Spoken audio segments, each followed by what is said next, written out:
आता मुंबईकरांसाठी आनंदाची बातमी, ज्याची सगळेच जण आतुरतेने वाट पाहत आहेत तो कोस्टल रोड लवकरच मुंबईकरांच्या सेवेत येणार आहे। महत्त्वाचं म्हणजे कोस्टल रोडला कोणत्याही प्रकारचा टोल लागणार नाही अशी घोषणा मुख्यमंत्री शिंदेंनी केली आहे। कोस्टल रोडच्या एका टनेलचं काम 31 जानेवारीपर्यंत पूर्ण करणार, तर दुसऱ्या टनेलचं काम मे 2024 पर्यंत पूर्ण होईल असं मुख्यमंत्री शिंदेंनी सांगितलं। टोल नाही आहे, याला टोल नाही हे मी सांगतो।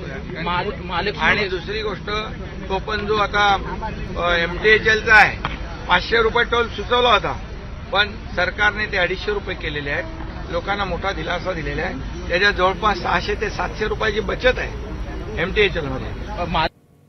तर मुंबईकरांची वाहतूक कोंडीतनं सुटका करणारा कोस्टल रोड नेमका आहे तरी कसा, पाहूया।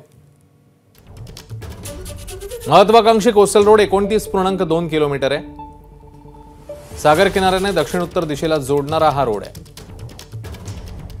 कोस्टल रोडच्या उभारणीसाठी 14,000 कोटींचा खर्च आहे। मरीन ड्राईव्ह ते गिरगाव पर्यंत समुद्र किनारी हा रोड असेल,